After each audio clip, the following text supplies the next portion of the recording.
Hello, gents. Welcome along. It's good evening to Alex and good morning to Michael. Michael, how are you? Good morning, David. Thank you so much. I'm doing well. A little frazzled just because I had to get my kids out of the house before I had to hop into this What, YouTubers have podcast. real But lives, you mean? Like yeah, kids and responsibilities and have to do things. I know. I keep forgetting. I have children. I forget this. It's best to forget But them. doing well. Thank you, David. Thank you for having me on the podcast. I'm really excited. Absolute pleasure. How old are your kids then? Because, Alex, you got a boy that's 10 Yeah, he's just coming up. He's going to be 11 next month. So, yeah, and your still a kids, live wire. Michael? I have a 4-year-old actually turning 4 and turning 7. So a 7-year-old, soon to be 7-year-old daughter, and soon to be 4-year-old son. Oh So gosh, it's yeah. a The it's energy it's levels. an interesting journey. And you find time to make videos as well. I take my hats off to you. Absolutely. My daughter has Oh, flown thank the you, nest. thank She's you. living in London, 25, and I speak to her on the phone. That's it. My job's done. I'm at the other end of it. I'm Nice. very early in the journey, so very, very It early. gets easier, I promise you. So if you guys begin to look tired towards the end, I'll know why. I've got nothing to do after this at all. So Alex and I were chatting after our last podcast, and we said it'd be great to get you on and chat about your experiences on YouTube. And Alex and I were mentioning before we started recording that you seem to start and get a lot of success during lockdown, at the beginning of lockdown. Would that be right, Michael? Oh, I'm sorry. I thought you were speaking to Alex. No, let's talk Sorry. about your channel. Let's talk about your channel. Okay, yeah, I know about yeah. Alex. Yes. I'm bored with Alex. I want to talk to you. You're the new kid on the Sorry. block. I've got a Yes, best new actually, friend now. well, I should probably rewind back a little bit. And so this whole YouTube thing was never in the plan. I used to say that I still say that actually. I'm an Mm, accidental YouTuber right. only because I never really thought of doing this. Little backstory, I am a graphic designer. Have been a graphic designer for the last more than 15 years. I'm a We self-taught we designer. share that in common then. I've got a graphic design Oh, company. really? Mm, Interesting. Oh, mm, wow. Yeah. So so you know how it is, right? mm. So part of that, I would say career has a lot to do with, well, I should just say that I think part of that, a big part of it, comes self-doubt, all these questions about whether you're a good designer or not. And especially me, I'm a self-taught designer. I never really thought that I would have or I have the essential skills to even call myself a designer. And I've been doing that for 15. I did it for 15 years. And what happened was I got laid off from my job. It's happened to me 3 times in those 15 years. And the last one being, I would say I was a little bit more prepared. So when it happened, early 2018, I figured out that at that time I needed to start networking. And I was never really um, a very, I guess, talkative. I am a talkative person, but I don't like talking to people because I feel like I'm always um, inserting myself in conversations where I'm not really invited. So I'm not so much of an extrovert, but I wouldn't call myself an introvert as well. But I did pursue that skill to try to be better when it comes to just talking to people. And it seems to have worked because as soon as I got laid off, probably I would say less than a month after getting laid off, I actually landed my first client. And then this first client was um, a previous coworker, and he recommended me to another office, another coworker, and it kind of got the ball rolling. And for the Hmm. next 2 years, my graphic design business was actually booming, and it was great.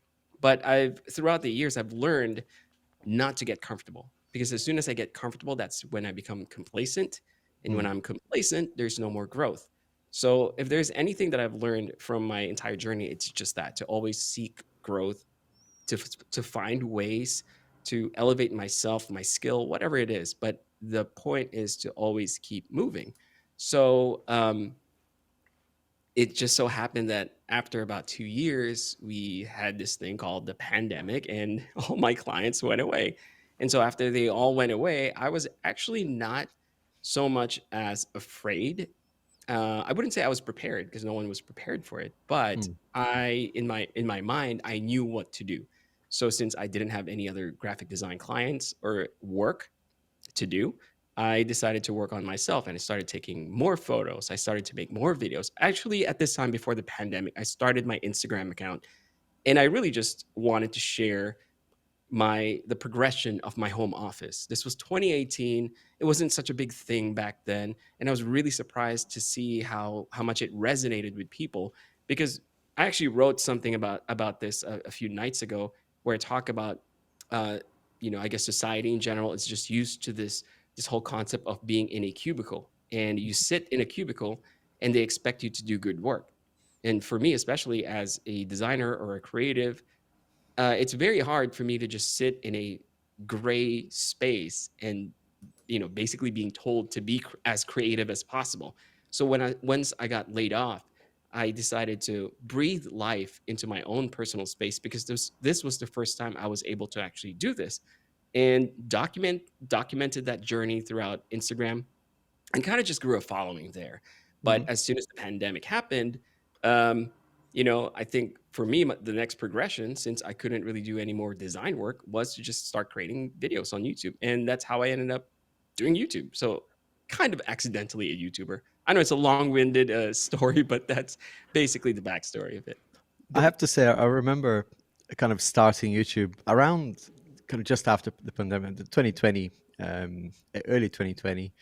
And I do remember, I think it was, I don't know, way before I had maybe even 2,000 subscribers. It was kind of, I was looking at one of your videos and I remember distinctly thinking, wow, no, this guy's got some style. And obviously it makes sense with your background. And that comes through your thumbnails. It comes through your even your email signature has got some style to it, which is really really cool. I mean, Thank you, Alex. it's an inspiration. I have to say, whenever I think about doing a desk setup video or even a photo for Instagram, I have a look around for inspiration. I always come across your stuff. That's very nice for you to say. I mean, I appreciate that. Thank you so much. I didn't That's know right. this. But again, No, it's it's right. it's that old thing. It's never as easy as it looks. You think doing a desk setup video is going to be super simple, but it's not. To make it look creative No, and appealing, and no. you've made a whole channel. Well, yeah, you're exactly the sharp intake of breath kind of says it all. Was I that mean always the that idea? Sorry, Alex. Sorry. I say that garage setup that you've just done recently is incredible. Are you there now? I can't tell whether you're there or not I because am. it looks amazing. Thank you. I am. I am actually in the Yeah. garage. There is a slight echo, but the microphone is doing, Oh yeah, no, I'd say, a it's fine. decent amount of work. Yeah. However, it's not an ideal setup, but it is my own space right now. Hmm. I can't really soundproof this area, and it's funny because I just texted my wife and I said, because she's not home right now, and I said, just make sure that you're aware I'm doing a podcast right now because the last thing I want is for the garage door to open while I'm speaking, while I'm on camera. But yes, I'm in the space right now. And to answer your question, David, was your question whether desk setups was really a thing, Was or that was that was the was plan? that the plan behind the channel? When you was it that the main get go, the driver? Absolutely not. Actually, if there's one thing that I wish I changed earlier on was that when I started my Instagram journey, it was focused on my specific desk setup. And when I did that, I got sponsored by a company called Ergon Office, and they sent me this really nice desk. And I'm like, oh, this is really different. I wanna try to see if I can improve my space. I did that and kind of grew from there. And someone else sponsored me a desk. Someone sponsored me a chair. It was a weird thing. And during that time, I was very new. So it felt a little weird for me to create content around that context. And I didn't really lean into that. So I made the video. I made another video and I made, I think, a third video. And at that point, I'm like, I don't know if people want to watch this because I don't want to be known as the desk setup guy. And I actually said this. Hmm. Now I'm kind of regretting it because it's like I didn't know it was going to be a thing. I just thought it was part of it was this whole what do you call this when you doubt yourself, the imposter syndrome, right? I'm Hmm. like, who am I to speak about desk setups when I'm just working on my own and I like this thing? And not really realizing that you don't really have to be an expert. You're just someone who likes a particular style or design or thing. And Hmm. that's all you're doing is just sharing it with the community. And so I never leaned into that. So that was never the intention of the channel. However, I did make a couple of videos around that subject. So now I'm a little bit more forgiving with myself, and I'm a little bit more open to the idea of just creating these type of content on YouTube. But it's not going to be just desk setup. It's always Mm. going to be anything that has to do with technology, um, having a really nice space, and just anything to do with home office, I would say.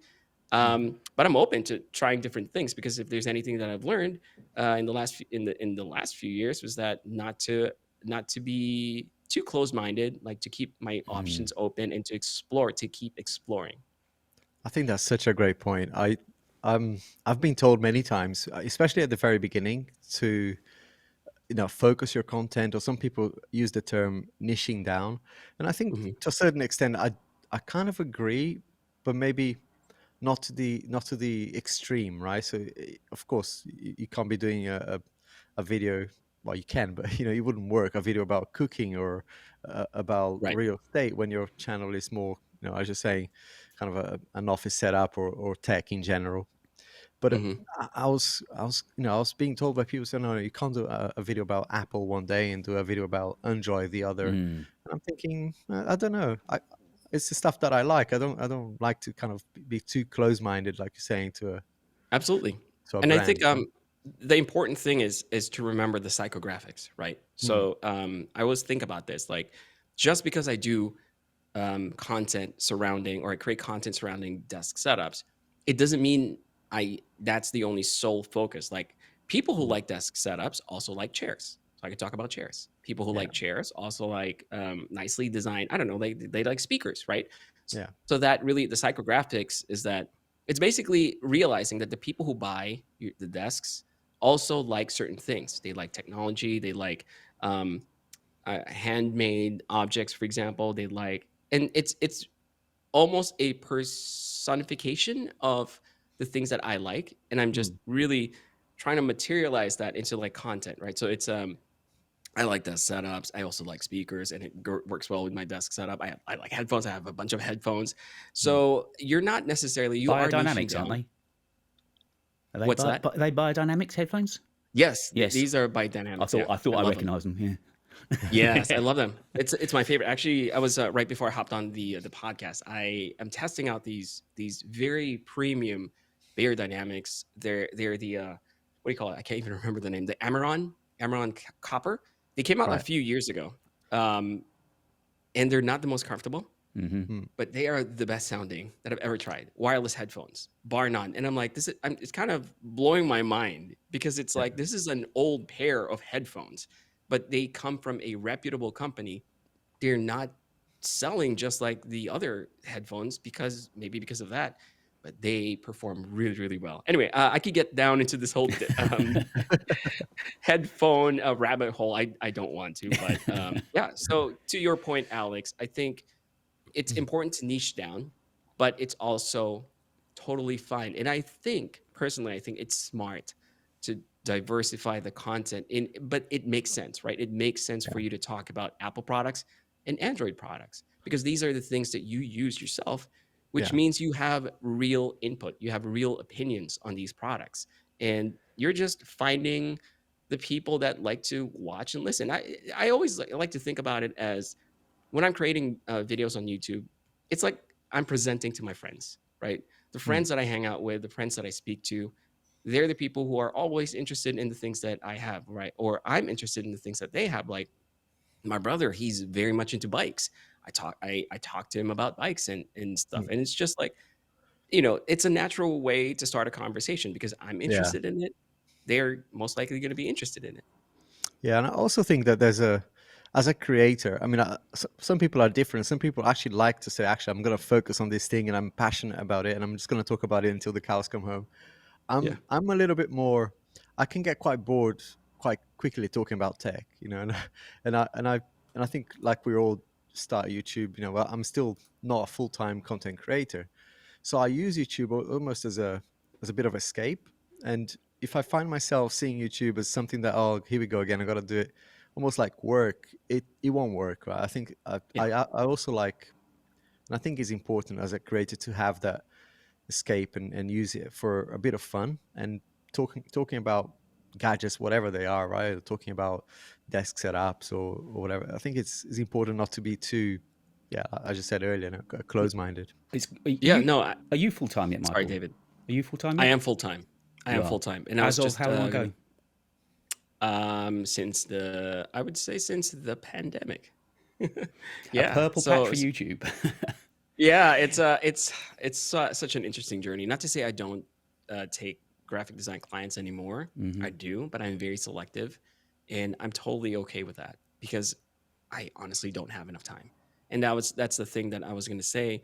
Um, Alex's situation is, s- to be honest with you, I'm a little bit envious because YouTube does feel like a chore a lot of the time. A lot of the time. Because if I don't create content, I don't get paid. So the challenge here is to keep things as interesting as possible for me. Hmm. But, I think I know where Alex was going. Sometimes the things that are interesting to me are not interesting to my audience. And I think it's one of those things that I'm slowly refining. I wish I could niche down a little bit more. I wish I could really um, figure out the algorithm and say, if I create content like this all the time, then I'll be fine. But again, even if I do figure out that formula, it's not going to be fun anymore, right? Like, why No, would I even hit record on the camera and be like, all right, here we go? It yeah. becomes work. And I've actually followed a couple channels and a couple of influencers throughout the years that I used to love. But then throughout the years, when I watch them, I don't see the passion behind it. I don't see the excitement. It Hmm. sounds and feels like work. And I've lost interest. So I think in this current journey that I have, I always try to remember that I just have to keep it interesting for Yeah. me because if I'm genuinely interested about, something, I'm not really going to be too concerned about how many people watch it. I'm going to be concerned more about um, what my friends, and when I say my friends, like the current followers, the current subscribers, I consider them my friends, right? What would they Hmm. think? Would they think that, oh yeah, that actually is a pretty cool a thing? So I try to not think of it too much, although it's not, it's very, very impossible to not overthink things. And you know this, It Alex. is, it is. Yeah. And there's so Eh, many challenges. I was thinking about it recently about the seasonality of content because sometimes I get really excited about something that has nothing to do with the season, right? There's no launches about it, no one is really searching for it, but I want to talk about it, and I just know if I put it out, the video will tank. I think yeah. David, we were talking just before Michael joined, right, about your headset. It's Yeah. a fantastic kind of topic, but there's no one searching for it. So it's Yeah, I mean, really it's tricky. interesting when Michael, a few months ago, you were talking about the content that you make, and I just wondered how you find it, whether you search for the algorithm and make videos for the algorithm, or I'm gathering from what you're saying, you tend to try and make content, yes, that you're interested in, but also that you think is relevant to your listeners rather than just, I mean, this algorithm thing, none of us, I guess, truly know. We've got an idea of what's going on. How do you, Mhm. when you're planning your content, what's first? Is it trying to tick the boxes for YouTube, or is it actually trying to tick the boxes for your channel? Because it was all to do when you mentioned niching down. And Yeah. early on, when you get into this game, they say you've got to niche down so the algorithm learns what your content is going to be and who they can give it to. But your content is actually very diversified, from earbuds to watches to jewelry, and beautiful objects as well. So it's almost a lifestyle channel. Yes. So yes, absolutely. So I think you hit it on the head perfectly. It's more like a lifestyle channel. So I always told my wife the idea or the dream for this brand, and I call this the name, the channel, and everything my brand. The goal for that brand is to be, imagine it as a magazine, right? I know maybe some of your listeners might be too young to even know what a magazine is, but it's I grew up in an age where I used to buy magazines, like actual magazines. And I loved it just because it was a lifestyle type of thing. These are the images that I aspire to be or to have or to experience. So I think of the channel as a magazine. And anything or anyone who wants to be a part of that magazine, I try to attract. So yeah, I design everything from the way the things that I talk about, the space that I sit in, to be that lifestyle. So I'm hoping that I just attract a certain audience and a certain, I guess, category. And it's been really interesting because of that, I've I have a very diversified, um, like you said, like my content is very diverse. So just this morning, actually, I just posted a video about a projector, and it's like why would I cover a projector? Because it's something that I would like to have in my home setup, and it's different enough that it's interesting. I think the best here's a best example that I can give you. There is a channel on YouTube, um, called the OG. I wish I hope I'm right. It's the OG Garage, I think. And this started from an individual who liked to clean his car. This was from years ago. And he's an introvert. He's more of I would say, a non creative person. And he actually did not like to speak in front of the camera. But what he did was he would just sit down, record himself, wash his car, and talk about why he washed his car a certain way. And Mm. through in the last 10 years, he's amassed this specific audience. And this specific audience may not be as big as probably the most popular YouTubers that we know, Right. but they are a very, I would say, they're up there, a premium audience. These are the people who spend money on the type of flooring that they choose for their garage. These are the same people who will pay $200 for a bucket just to pour their water in so they can wash their car. It's such a niche. It's such a specific audience, and these are the people who are not afraid to Right. spend money, and they also drive really nice cars. So I think it's one of those things that I aspire to be, just that particular person that a lot of like that attract a certain audience as well. And Mm. at the end of the day, I feel like if I'm able to achieve that, then I can freely and openly just talk about the things in my life Mm. that I like and inspire me, and the audience will just follow. I Yeah. hope I answered that question. I know I kind of went around in my head and I wasn't really sure. No, it's something Okay. that's the great thing of when you get to talk to other creators. Even better. I mean, I've been to Alex's studio a couple of times, and when you can actually sit with other people face to face, it's even better. But this, just getting together and sharing stories of how other people find it, because Mm. it just breaks the day up as much as anything, doesn't it? And it just Oh gives you a yeah. different perspective. And I know I've been Yeah. up with you, Alex, and I've seen your wall where you plan out. I mean, what's your planning process? How far in advance have you got content planned for? The next 2 months at least. Wow. It doesn't.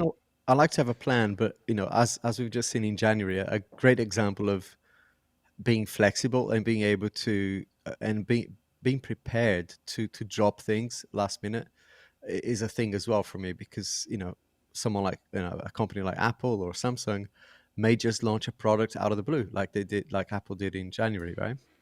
And that threw my plan completely out. But it's at the moment I will always favor the growth of the channel, so I'd definitely put sponsors out. I put content that I had planned, because I thought January, based on the previous 2 years, was going to be very quiet and dead. So I was It's like, I'm gonna dead. do Yeah, but it's it. not. No, it's not. It's actually a really good point, Alex. It's just to tag along on what you just said. Mm. Uh I'm also that way. Like I try to plan out the content, and I'm fully booked for the next 3 months at the Yeah. minimum. And those are just the things that I want to talk about. I'm not Right. even taking into account the sponsors, the Mm. products that might be launching. And so I keep myself busy in that Yeah. sense. I think originally that was your question, David, like how far or how do I plan Mm, for the mm. content? I have a list of things that I've written down that I'm planning, because it makes sense to me. But I'm also very much aware that just one random day, someone's going to say, "Hey, we have this new product that the market hasn't seen yet," or Apple drops a new product. And I think, to Alex's point, it's one of the struggles with being a YouTuber. It's that you have to be aware that these companies can just magically release something one day, and you have to talk about it just because Yeah. it's going to be in your favor, right? And Absolutely. Yeah. for the growth of the channel. And that's basically what happened to the Apple Watch Ultra. I know you mentioned That that was earlier, something I David. wanted to, yeah, because I know you've both had Yeah. great successes with videos on Apple Watch Ultra. And was that almost a product that was so revolutionary, looked so good, and was so premium that it was heaven sent for you guys on your channels? There's so many little nuggets like that. I think one key thing was the way Apple marketed the watch actually worked in a lot of our favors, because they marketed it to people who do, extreme sports and things like that. And I'm pretty much the opposite of it. But that made me want it even more. And I think there's a lot of customers out there who are in the same boat, who are thinking, this sounds really like an amazing watch, but I'm not the right person to have it. But I think the way I portrayed it in my channel was, I'm just a dad, and I'm having a great experience with this product. So I learned a lot from that content, because it taught me something, that whenever you see a product that is a little bit out there, that's different, it's not like the iPhone 15 or 16 or 17.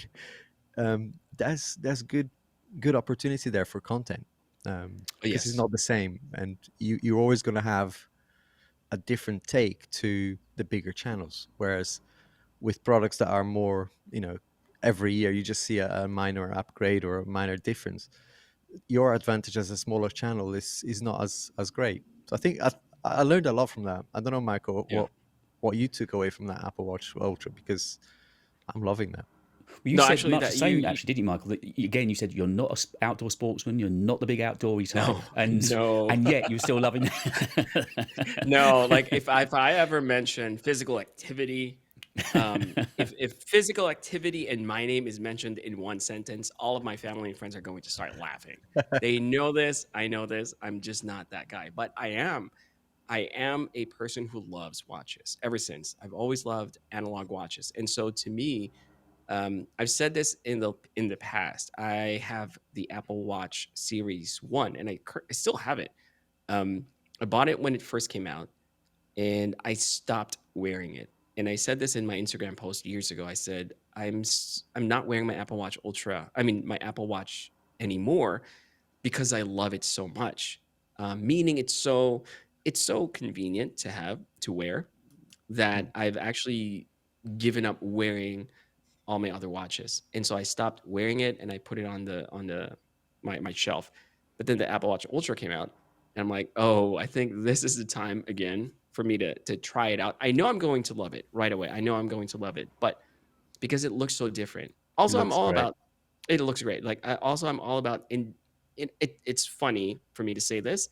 I was gonna say I'm all about being unique and individuality, and considering that the Apple Watch and Apple Watch Ultra are basically the same looking watch, you know what I mean? Like everyone's gonna have it.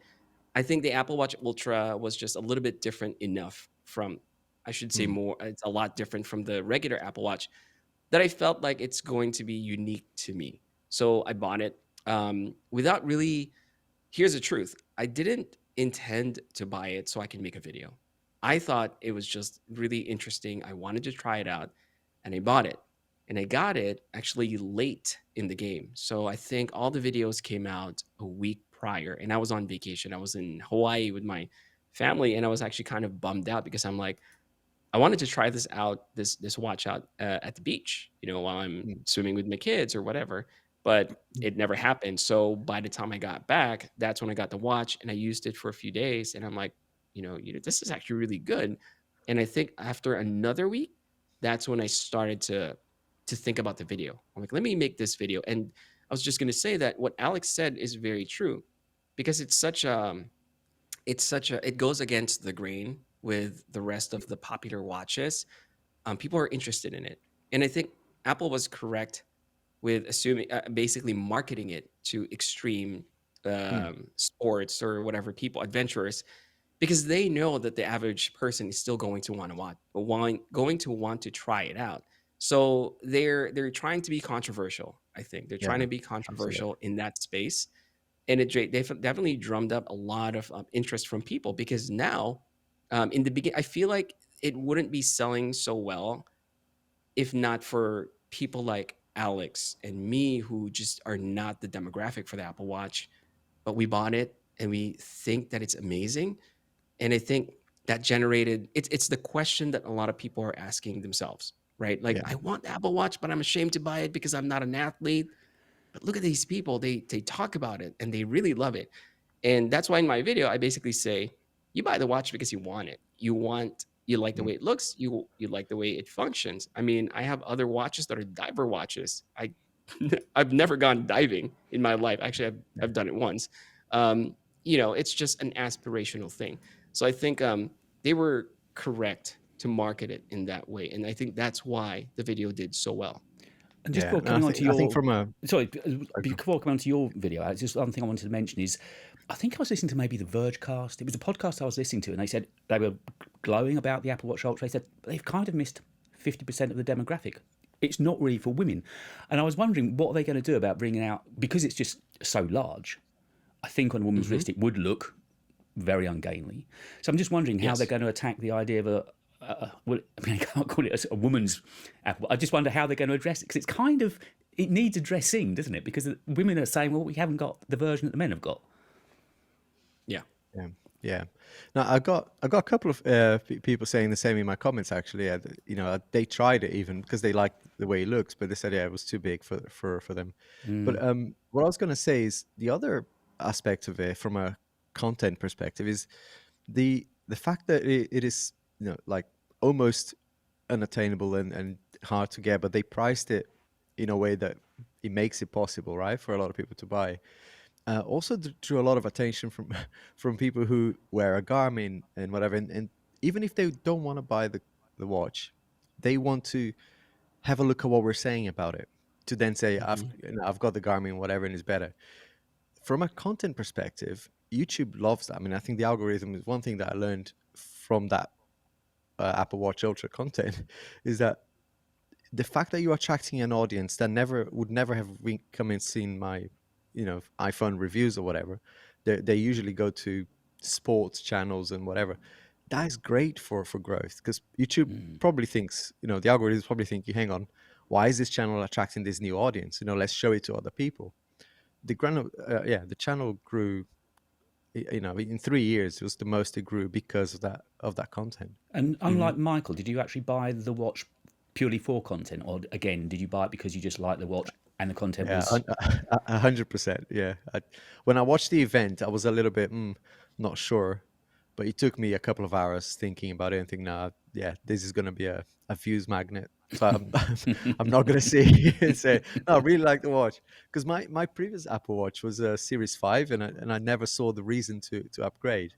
Hmm. Um, and mainly because, again, I thought, the views wouldn't do great on my channel for it. But being a little bit different, I thought, yeah, no, this would do well. But it turns out I actually genuinely love the product, and it lives with me now. I even sleep with it most nights. Yeah.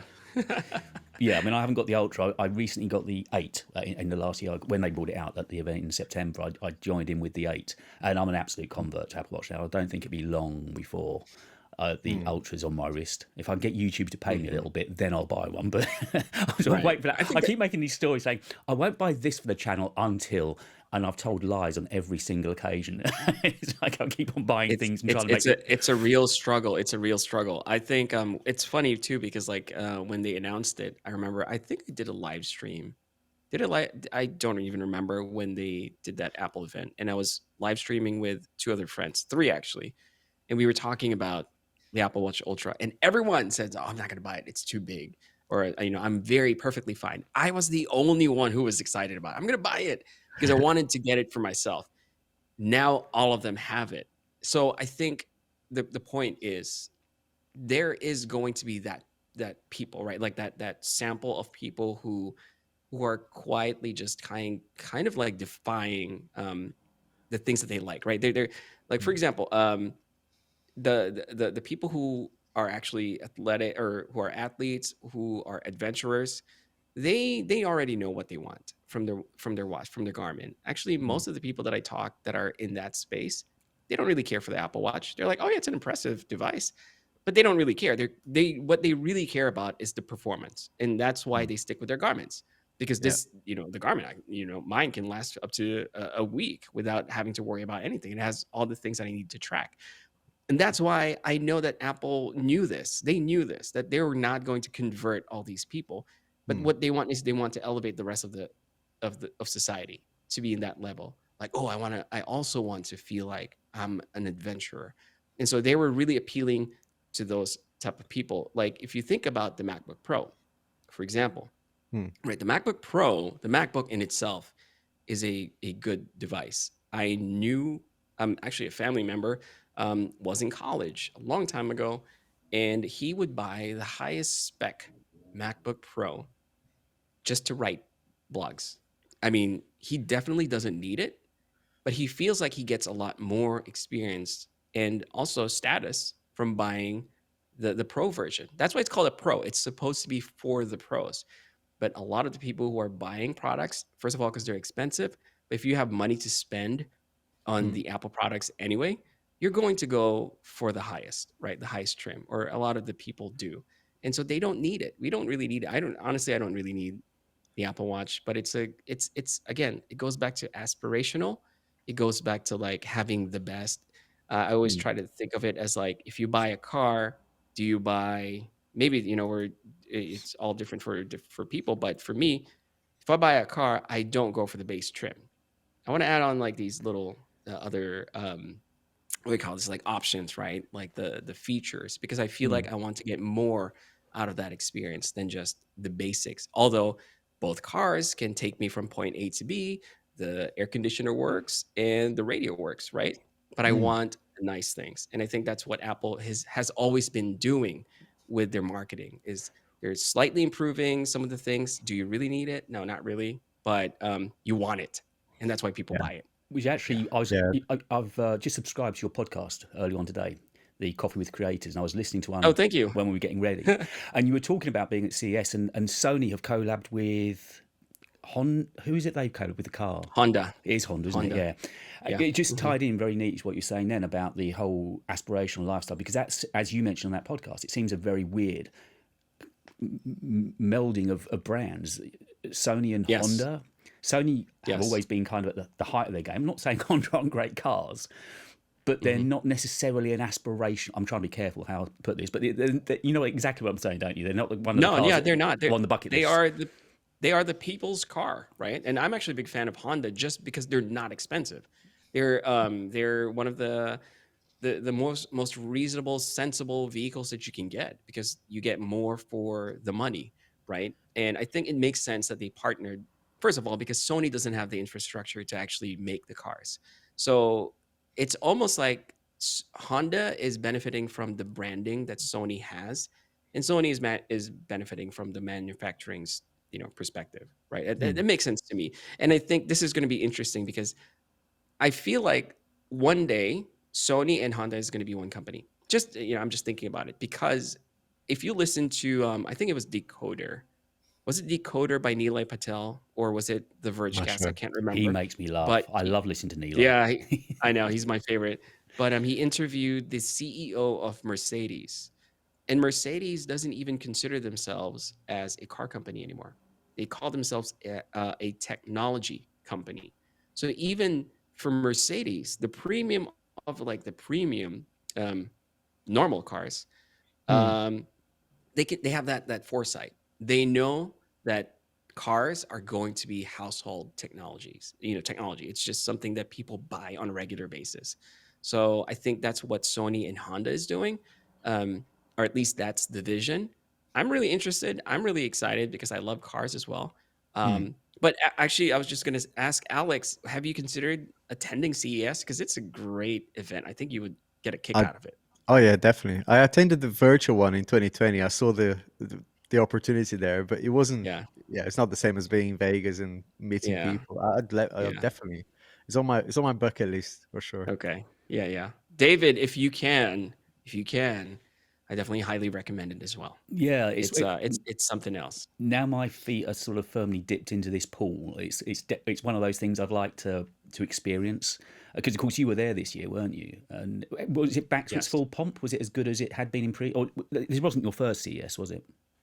No, it was my third And the first one was the best because it was fully open and people were excited for new things. And the next one was the worst one. This one was much better than what I was expecting. Hmm. Still a few levels lower than the best one that I've attended. And it makes sense because not everyone's ready, but all the big names are there. The booths are nice, except for, actually, I should say Google wasn't there. So Google usually has their own, almost like their own event outside of CES. It's really Google interesting. Next So or something. CES, yeah, they have like you go into the convention center and everyone's inside. But Google, being Google, they like to have their own event. So it's like they have their own party right in front of your house, and they have a big slide and they have cameras and everything, and it's very exciting. Google Mm, wasn't there this year, but it's definitely a really good event, like much better than what I was expecting, and that mm, only tells me that people are ready. It also helps you gauge interest. It also helps you to see where the market is going, or at least where the interest is going.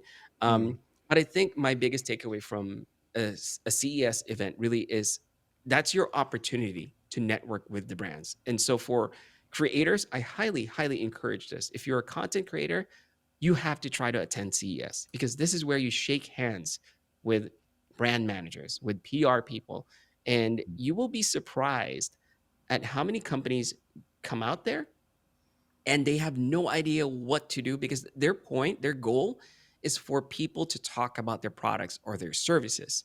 So this year, they were a lot more aggressive. And when I say aggressive, I mean it in a good way when it right. comes to talking to creators and the media. So if you're a content creator, you have a badge that has this particular color, and they know that that's the media badge. They are very excited to talk to you because they want you to talk about their products and services. That's because that's the goal, to gauge enough interest and to get people talking about them so that they can make a sale at the end of the day, right? So if you make good relationships during your visit, that can really lead to humongous opportunities. That's That's why such I a good encourage it. point, Yeah. Michael. I think that brings kind of to my mind something that I've been thinking a lot about.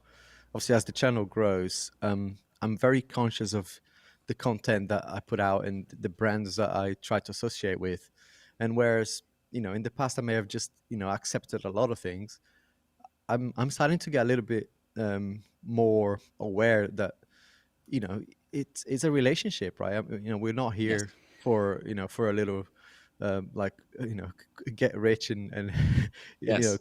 quickly go into something else. This, for me anyway, is a long term thing, and hopefully it will become a self sustaining business.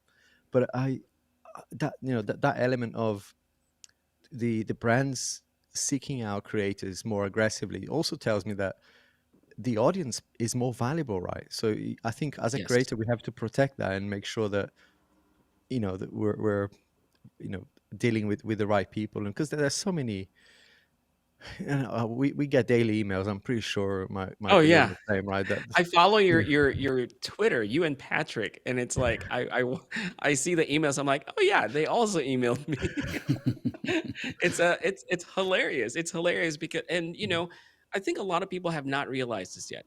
Creators do. Creators know this, like how Oh, yeah. valuable our Mm, service is to just commerce in general. yeah. Like I studied advertising when I was in college, traditional advertising. And Hmm. even then I was so fascinated by it. And it's like this is my favorite topic, and it's funny that I've ended up in a situation where I kind of You're in am the in industry. advertising. Yeah. Right? Yeah, I'm in the industry, exactly. But I always compare this to and I've said this story so many times, but it's my favorite. Like when I was in college, we all always used to talk about the billboard, right? If you are a company, if you're selling this mug, for example, and you want to buy some ad space, you select a billboard from the highest, like whatever it is, whatever location it is that has the highest amount of traffic. Obviously you're also taking into consideration the demographic, right? Is this area where the shoppers who have the money to buy this expensive mug, do they live in this area? Do they drive by this area? Or do you go to like you definitely don't go to an area where the people there don't buy this particular product. So there's a lot of logistics just trying to think of where to place that ad. And then you buy the space, you pay an installer, you pay the printer, and that's not even taking into account paying the production of the actual media, which is, you hire a photographer, a makeup artist, a copywriter, an art director, and a graphic designer. So all said, you end up with a product that has very limited copy because you're assuming that the people driving by at 40, 50, 60, 70 miles an hour will look at the ad, they'll read it, and it'll prompt them to buy, right? And Right. you're also hoping that it's your ideal demographic that drives by. Not only that, the billboard has a shelf life of, depending on what your contract is, like a month, 2 months. So they're already spending hundreds of thousands of dollars just to Yeah. get that one billboard. For Alex, for example, he's a creator. He talks about a specific thing, a premium thing. He talks about phones, talks about cameras, or whatever it is, right? Technology. These are expensive products. A company can reach out to him, and just by talking to Alex alone, Alex has the ideal demographic, the direct connection to their demographic. It doesn't matter how big they are. He is putting out a message to that demographic, the exact customer that the brand wants to speak to. The problem with the brand is they don't have that connection with the customer. So they go through Alex because Alex has already made that relationship with them, right?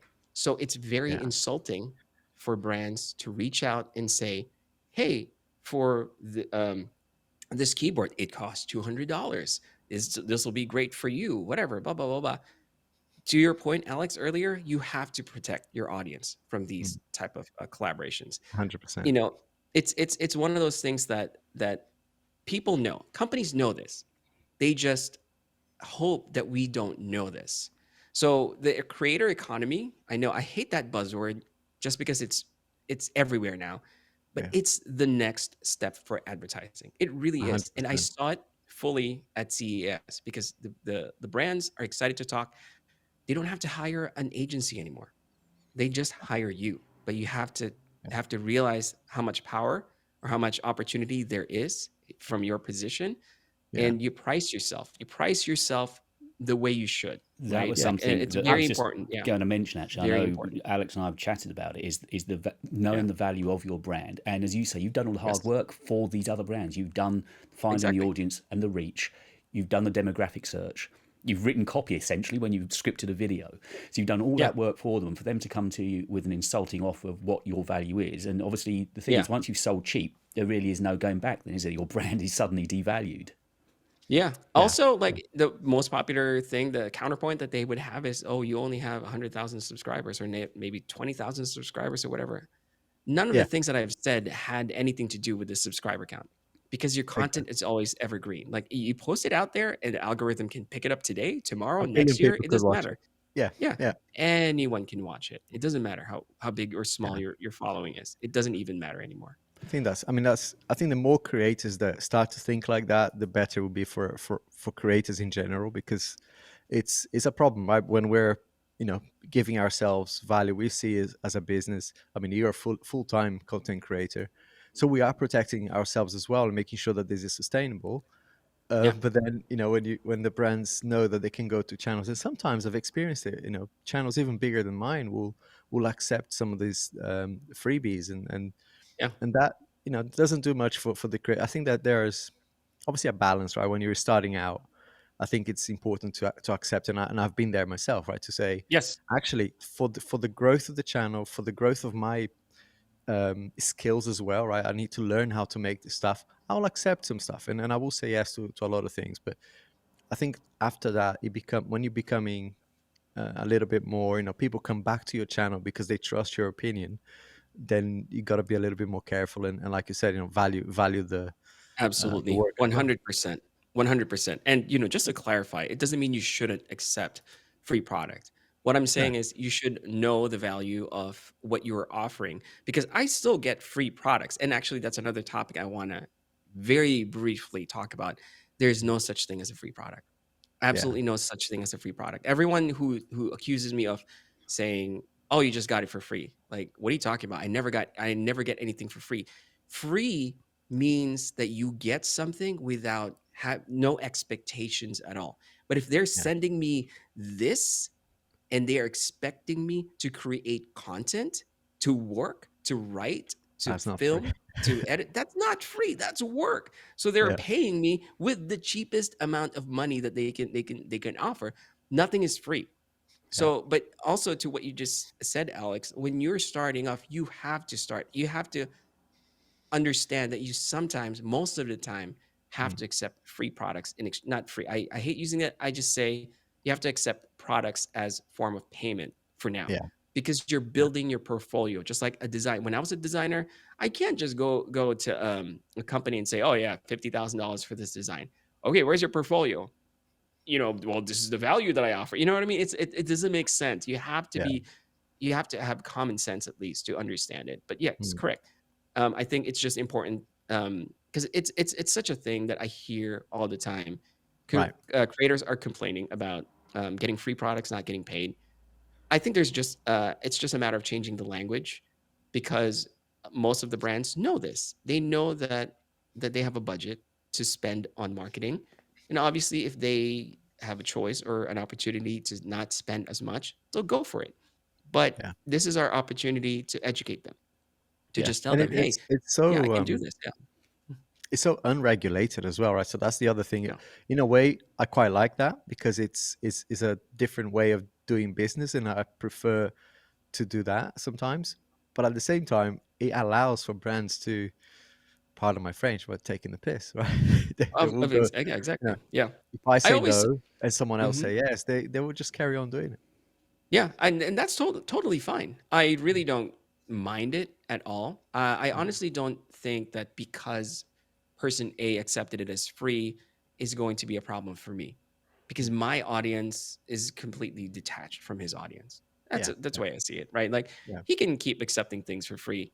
I don't really mind. Because here's an argument a brand, and this happened many times with me. They would reach out and say, "Okay, we'd like to send you this product. And can you make a video about it?"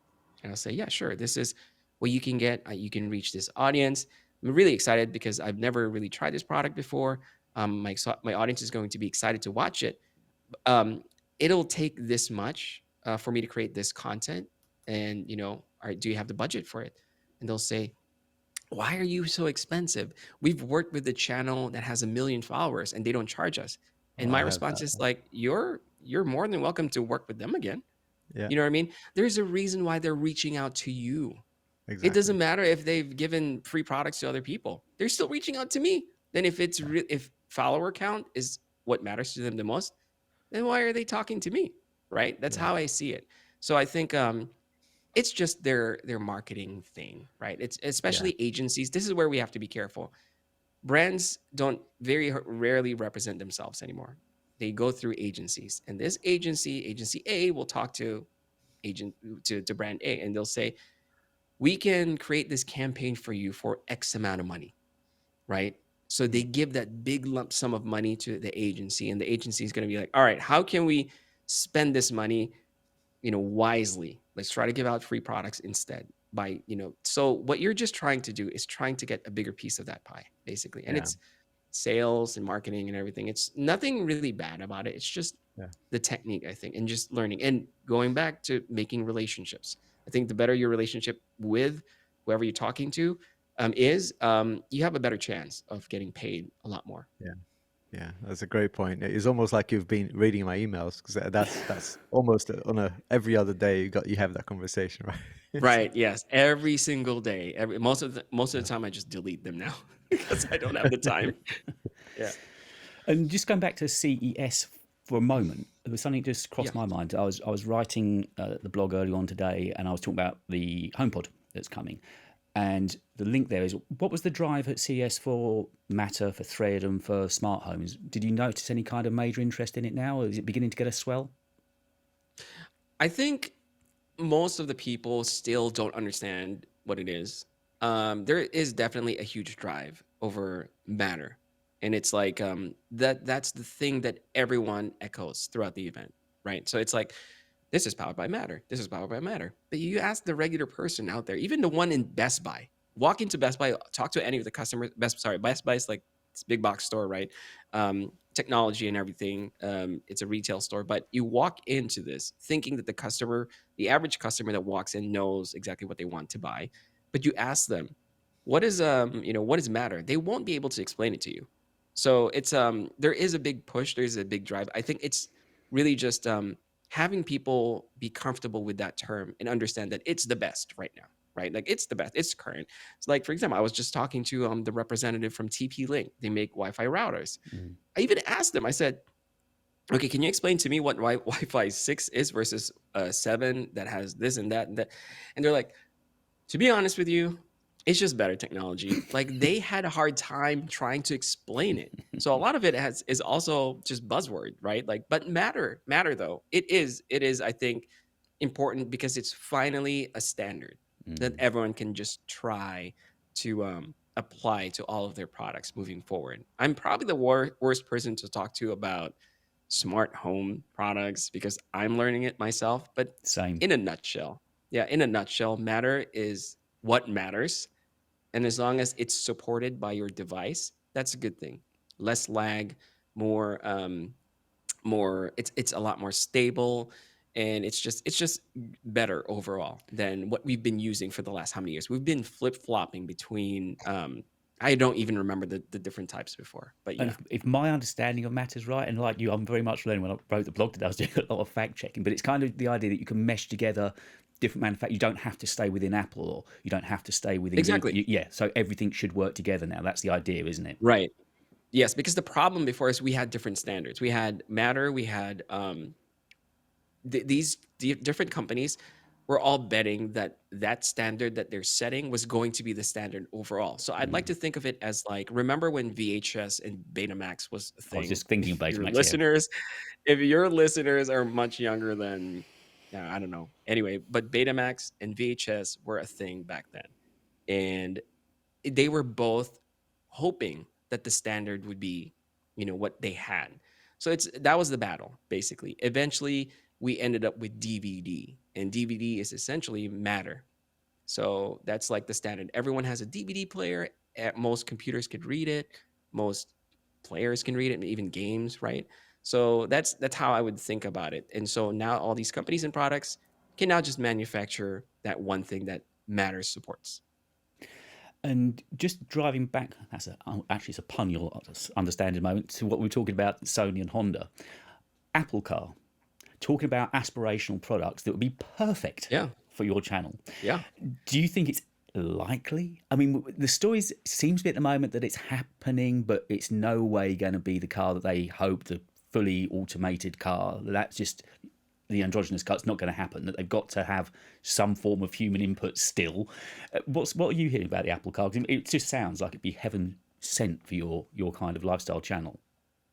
Oh yeah, absolutely. But I think Tesla's already dominated that market. Although there is a caveat though, right? Tesla doesn't really have fully autonomous cars, and I think it's a pipe dream at this point. There's really I don't see that happening anytime soon. In terms of like the Apple car, I don't know if that's going to happen, but we've always Apple has a very interesting way of doing things. Like sometimes they release like these statements that we're going to do this. Like I think the most significant with regards to the Apple car is what presentation was that, Alex, when they showed the user interface of the vehicle? It's like Apple taking over the entire like That was last dashboard. spring, wasn't it? I think it was WWDC. I think last summer. I think so. Yeah. Yeah. They showed the dashboard, didn't they? And Yeah, if you think about it, like that means that every single manufacturer will have to allow Apple to basically take full control of their computer in the vehicle. So it really doesn't make sense for I don't know if that's going to happen at all. So then the next logical thing would be for Apple to create their own car. But again, we get back to manufacturing. Who is going to spend, like, why does it even make sense for them to spend all this money to create a factory the same way Tesla and all these other startups are doing, which, by the way, are struggling in trying to understand, just how much money it actually takes to get one car out to the public. I don't know if that's going to happen. The most Yeah. likely scenario in my head would be they would be partnering up with exclusively with a manufacturer. I mean, don't quote me on this, but I have a very good feeling that it could be someone like Hyundai or maybe not the Hyundai group, so Hyundai Kia, because they've been really aggressive with their push for EVs ever since, like surprisingly aggressive, and they actually have really good cars. They have a lot to work with in terms of branding, but years from now, who knows? Who knows? Maybe they're much better in a much better position to actually have a collaboration with Apple, for example. I don't know if Apple's going to work with Tesla. Mm. That's, I think, that everyone's dream. I think that would make sense, right? Or maybe Yeah. even Rivian, but we'll see. It's really such an unknown space right now. But as far as like the Apple car, I don't think that's going to happen anytime soon. Not even Yeah. in the next 10 years. I don't think so. Like you're saying that the challenges are, excuse me, huge, right? I was, excuse It's okay. I was working just before COVID. I was working for Dyson, and they were trying to Oh, build a car as well. I think they even started production. They got a lot of the manufacturing going, but there was so many challenges. I can talk about it now, but yeah, there was even the silly things like the design changes that they wanted to build like a Land Rover, but with luxury. So almost like a Bentley interesting. Hmm. SUV, and it was just like Interesting. crazy designs. But it very quickly realized that it would take a lot of a lot of money, and it's just yeah. Despite him being It- a multi-billionaire, even for Dyson, it was something that they had to pull out. right, right. Well, I'm curious. What did you used to do for Dyson when you worked with them? Technology. So I'm basically an IT consultant, so I was doing a lot of they're How 10 minutes away interesting. from home. So where we moved to here in the countryside, it just Uh-huh. happens to be 10 minutes away from Dyson. So I always thought when we moved here, I wonder if I could ever work there. And it just happened, right? So I was like, okay. So I did like That's a year and a half fantastic. there. It was a great place. I mean, it's an inspirational place because he's Hmm. an inventor and he's never, he's still the chief engineer, James Dyson. He never Hmm. stops. And I was there when they were talking about this headphone that comes cover your I was gonna mouse. Yeah, ask I about was that. like, Like, are oh you my gonna gosh. try that out? Yeah, that's That was a Um, CES, the I wasn't one it? think that looks. it's I did correct. not see it at It, CES. It makes you look like you're Optimus Prime. I'm it's not definitely curious. for the Western sort of culture. I don't think it's. I mean, you'll do well in Asia for sure. Wasn't I Hmm. think. Dyson a Hmm. brand I saw on your website, Michael? I think I've got it. Yes, correct. So I've worked with There you go. Dyson Yeah, some nice yeah, brands there. Bose, yeah, so Dyson, LG. Yeah. they sent me, what was it again before, the very expensive light, the light cycle morph. Such a weird Yes. name. Oh yeah, we Yeah, had our desks in the office. It was yeah. fantastic.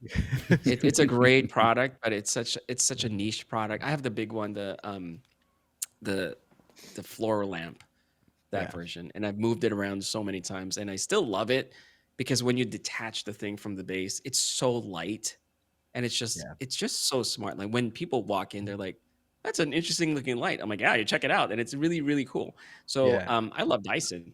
We have their vacuum as well, um, but very niche. You Still wanna definitely curious about that the headphones. I really want to try that. I, Yeah, you I, wanna upset people who work at Dyson. You say, "I love their Hoovers."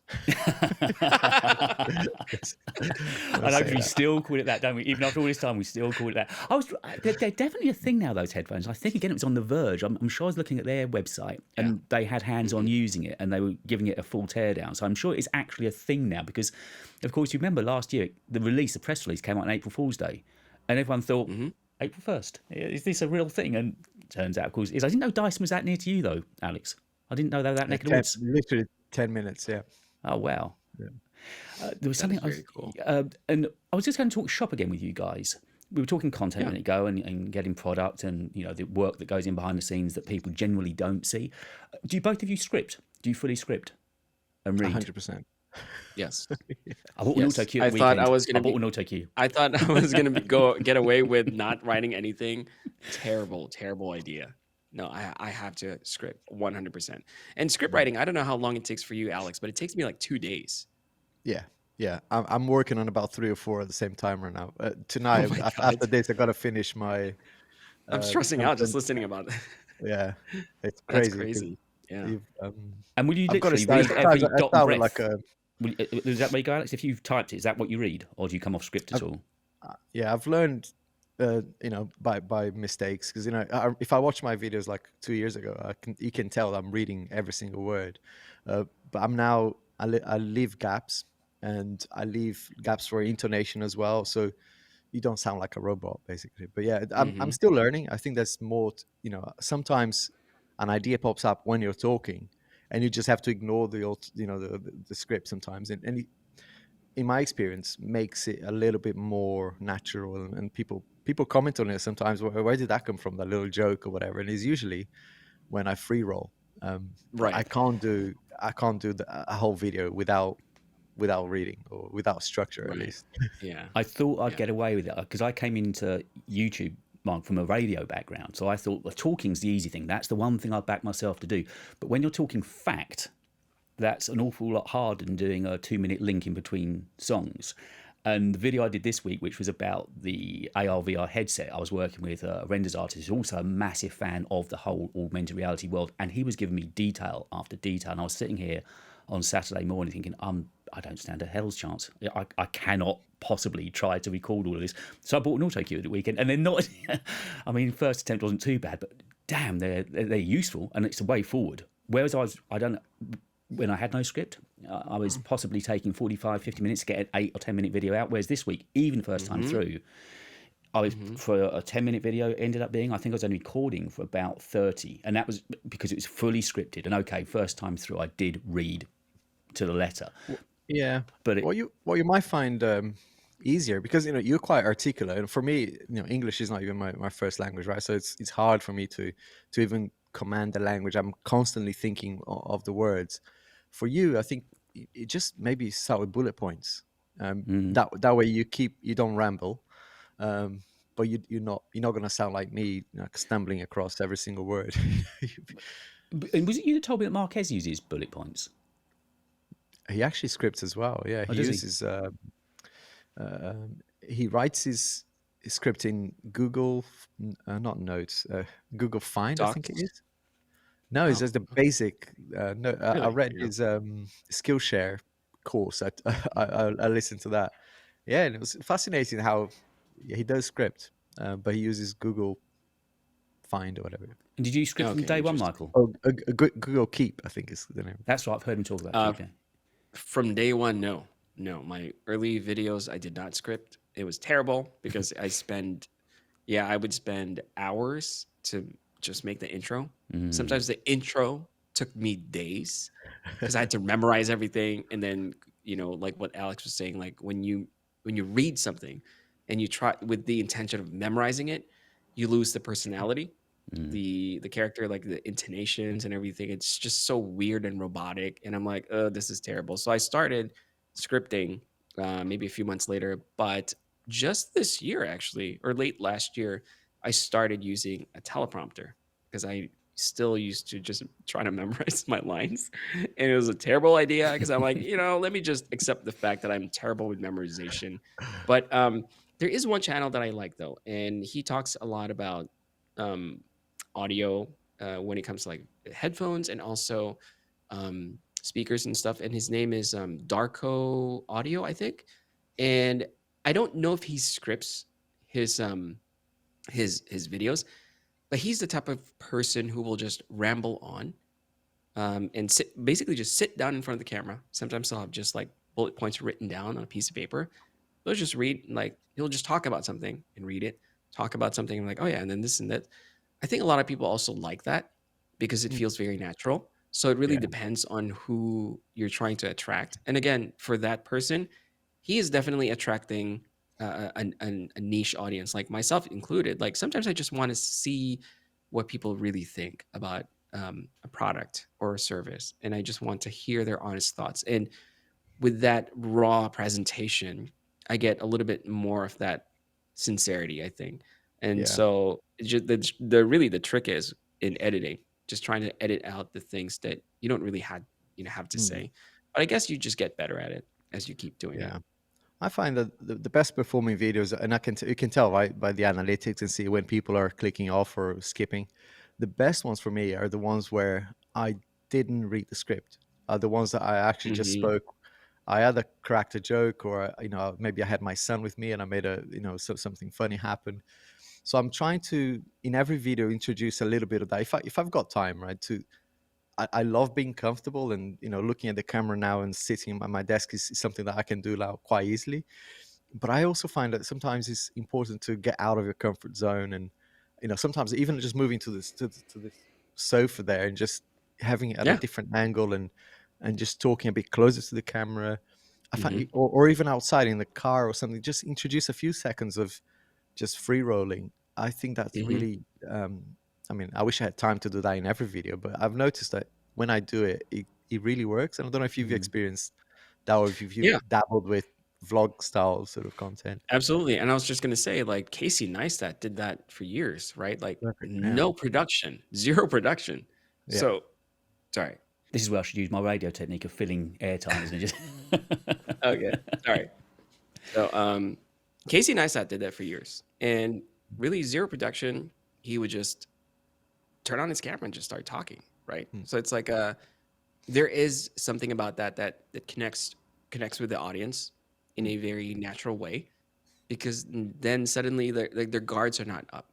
Because when Yeah. you're presenting something in such a polished manner, sometimes even myself, right? When I watch someone and it's so polished that I feel like it's a little disingenuous. I don't know if that's a fair word to use, but um, the feeling is there. I may not be thinking about it actively, but there is something about just watching someone be in their space, be themselves with all the mistakes and stuff. I've just recently tried to do this as well, where I don't even edit out any of the mistakes that I would say, just to see.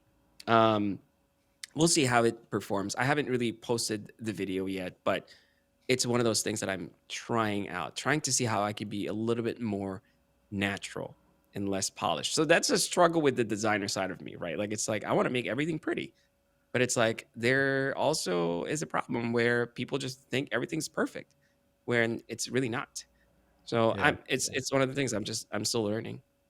Yeah, no, I think there's some people. I think Peter Lindgren is a good example where he even when he can't say the word, he will say the word in his own language, and make that a little bit of part of the video, and I think that's great. And I also think, and in your content's defense, that a lot of people will watch it just for the aesthetically pleasing side of it, and I'll be one of those that Mm, actually mm. enjoy that perfection. Thank you. But, No, but it actually I recognize that. It's a very good point.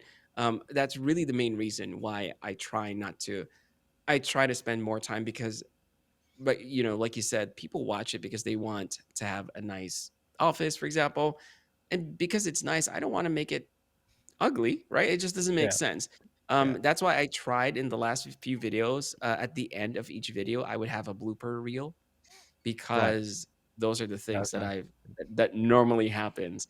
But I'm hoping that it'll connect with the audience somehow. I don't know if it worked, but I haven't But of really course, looked at the. we're buying into you and your channel and your brand because we want to aspire to that perfect lifestyle. That's what you're setting out. So it's a weird Basically, one for yeah. you to try to straddle because I understand what you're saying. You don't want it too polished and too anodyne, but equally, Yes, your brand is about beauty and about loveliness and tactility, and exactly. so it's a tough one for you to try and straddle that line casually, isn't it? There was a lot Yeah. of Oh, words a in there, lot. David, that I'll never come up with unless I scripted it. So that's a good I was, example of that. I Words was is the gonna one say the thing. same thing. Words is the one thing I've got. I'm like, in my head, I'm like, I gotta write this down, put it Hey, on my website. copyright I for you like these guys. words. Yeah. Just talk fees afterwards. But yeah. So I guess we've pretty well, Alex. I know you said you've got about 400 scripts to write tonight. Yeah, So I'm not feeling. I don't know. I was dying earlier, by the way, and So I'm let's not just, feeling great. as we wrap up, next Uh, video, I'll be putting some links to where people can find you on Instagram and Twitter and your podcast as well. Which is, I did subscribe to you. I followed you on Apple Podcasts today, so I'm going to begin catching up on those because that's my kind of thing. But if I was just wrapping up, your next video, Michael, and your next video, Alex, what can we expect? you want to go first, Alex? Sure, it's going to be the S23 Ultra tomorrow. Goes live So, tomorrow. So Wow. I'm gonna. Contractually So has to we're go out. recording this Thursday evening. I'm going to spend Friday. The podcast will go out Saturday, I hope. Oh yeah, So when will your you will have Samsung video? 100,000 views by then for Yeah. sure. So when will your Samsung video be up?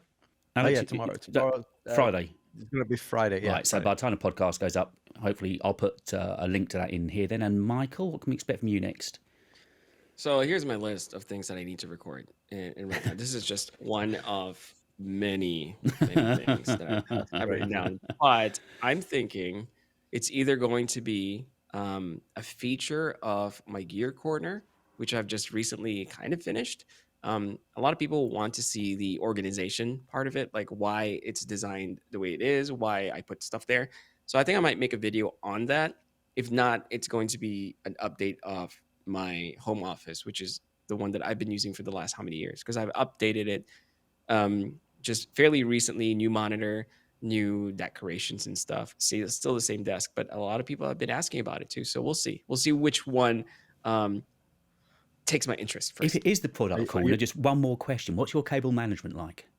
Is it super tidy in the studio? In the garage, Yeah.